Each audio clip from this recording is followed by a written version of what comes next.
Podcasting from the Dumbo section of Brooklyn, New York. This is the Brooklyn Baritone Podcast.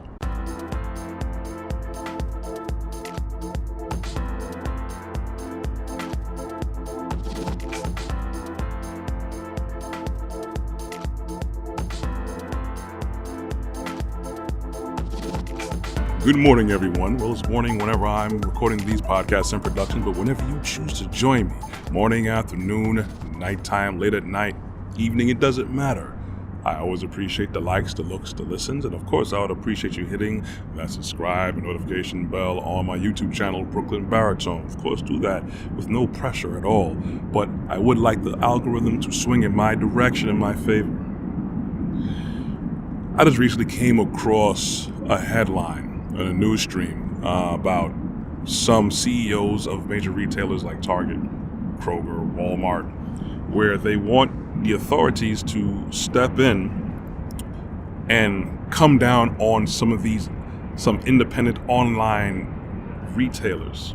Now, the reason up front that they want this to happen is because a good amount of goods from their stores for months now, if not since last year, have been pilfered. There's been a lot of issues and stories and coverage about, I know in California and I know in New York here, a lot of people have been running through a lot of these stores and just smash and grab, straight up shoplifting, and the employees of these stores, they have to stand by and look because they're basically, the criminals are allowed to do this.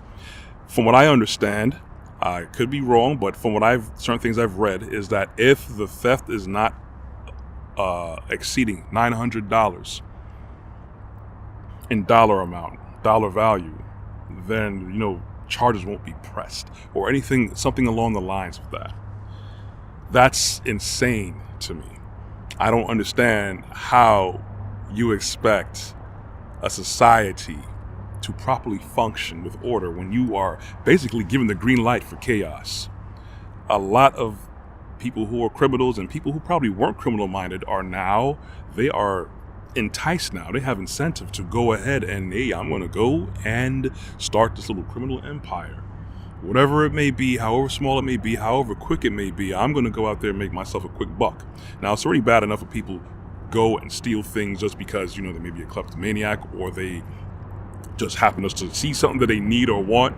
But it's a whole other thing now when the doors are wide open, basically, hey, you could get ahead and clear out aisles and sections and get away with it. There's nothing that we're going to do on site as a staff, and then chances are law enforcement ain't going to touch you, so go ahead.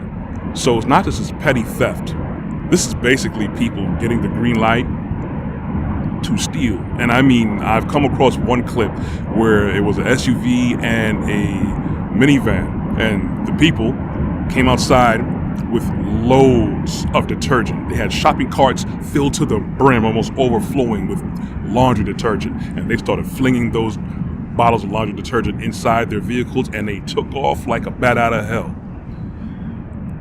Now, what that's honestly doing, since it's been happening in I think in way bigger amounts than many people actually understand, that it's signaling to people to stock up, not because they want their people to be good. No, because when things get rough, and things have been getting rough, especially with the supply chain shortage and the truckers restricting supplies to many of these stores, which of course is by design as well, these people are going to go turn around and flip it, either on the street or they're going to go on like Facebook Market or Craigslist or any other online platform, or even open up their own website where one of these bottles of detergent, for example, were probably like $20. They're probably going to upmarket $60, $80, $100 when people are really desperate. This is what's going to happen. This is probably what is happening already, because some regular stores are short stocked. Now, that's one side of the coin. And the other side of the coin now, with these CEOs wanting law enforcement and the government to step in to put the kibosh on these third-party independent retailers, online retailers, that's not just targeting the criminals. Unfortunately, a lot of these independent independently run stores, mom and pop stores, if you will, they've already been feeling the brunt and the attack with many things on many fronts. And I foresee, this is my personal opinion and observance, is that this is going to just further put the attack and kibosh on them, because they're going to come under more scrutiny now. And from what I've been seeing, a lot of these corporations have been raking a lot more revenue, taking away a lot of more buying power and staying power for these independent stores. These independent stores are more closer to people like me and you who are listening, to have a chance to get a bit more out of life, to pursue their dreams, open up a store, open up a business, to sustain themselves and possibly, get a good, not fortune, but make a really good living out of it. The major companies, corporations, they want to provide jobs.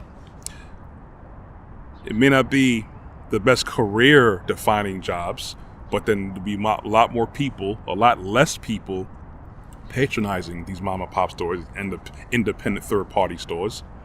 And then now they're going to close down shop, because if you could see, a lot of them, again, had their supplies restricted, but the big stores, they were still good and fully stocked. You got to think about it and see the bigger picture. So many people that are controlling things, they're playing chess. Meanwhile, we're on the ground level playing rock, paper, scissors with each other and bickering at each other. We're not really seeing the bigger picture. We're only seeing what's being promoted in front of us. We're not seeing the wider view, the wider picture of what's really going on. And of course, it brings me to not being able to trust man. It's like you have to have scrutiny, especially when you see whatever things are being allowed to happen, when certain things are promoted to us all the time. Unfortunately, there's an ulterior motive, because just because certain things are allowed to happen, to say something is legal doesn't mean it's ethical, doesn't mean it's righteous. Unfortunately, just like my last podcast I just did, Show Me the Money, who is for all the money? When it comes down to it, when logic goes out the window, when ethics go out the window, you have to now think, what is the motivating factor of why people allow things to happen? There's always going to be money. Fortunately, the law of Elohim doesn't involve money, it's not constrained to money. You could have money, but then you have to have righteousness, you have to have purity, you have to have all those good things in your heart for your fellow man. Anyways, that's all I want to talk about. If you want to see more of my content, you can go to my website at www.brooklynbaritone.com. You could also go to my YouTube channel, Brooklyn Baritone. I'm also on LinkedIn under Corey Ashley. I'm also on Instagram and on Facebook. You could find the audio versions of these podcasts on Google Podcasts, iTunes Podcasts, and Amazon Music under Podcast. I also air 4 times a week on local Brooklyn cable television, Tuesdays and Thursdays, 12 a.m. and 2 p.m. on Verizon, Optimum, RCN, and Spectrum. Thank you guys for watching and listening. I want you guys to be blessed. Walk good. You will hear from me next week. Anyways, I'm out.